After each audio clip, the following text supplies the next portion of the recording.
चूड़ियों पर नाम हमर सड़ियों पर नाम बा। चूड़ियों पे नाम बा तोहरा सड़ियों पे नाम बा। हमर मलिया के हमर गोड़ियों पर नाम बा। गड़ियों पे नाम बा।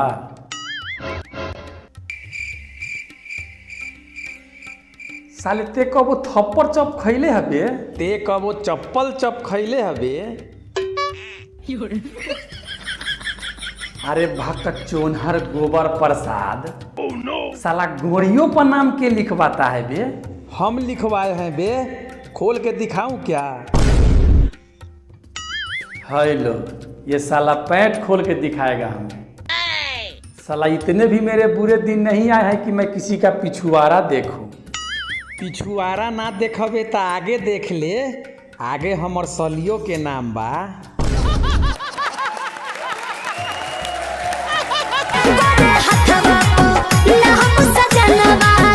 हाँ देखा, गोरे हाथवा पर नाम सजनवा के, हाथ पे नाम लिखवाती है लड़कियां। तेरे जैसे गाड़ पे नाम नहीं लिखवाती है, समझा? साला हमको साफा बुड़बक समझता है। तुमको बुड़बक नहीं बे, तुमको घड़चट समझते हैं। राखे न पिया हमर तनिको ख्याल। राखे न पिया तोहर तनिको ख्याल। साला भकलोल पिया हकारे। क्यों ख्याल नहीं रखता है बे? हम ख्याल क्यों नहीं रखते हैं? साला हम कैसे ख्याल रखे बे? वो किसी और की बीवी है। तो क्या हुआ, तुम्हें तो एक्सपीरियंस है ना। आवे भतार जब दारू चढ़ा के। भतार दारू चढ़ा के आता है ट्रक पर, पी के उलटता है सड़क पर। पीटेला मुर्गा बना।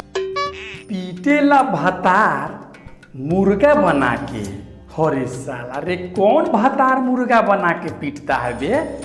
मैं तो निहुरा के पीटता हूँ। तुम निहुरा के पीटते हो और ये कमीना साला मुर्गा बना के पीटता है। तो दोनों बात एक ही न हुआ रे साला। अच्छा, हाँ, हमें क्या पता, मेरी तो अब तक शादी भी नहीं हुई है।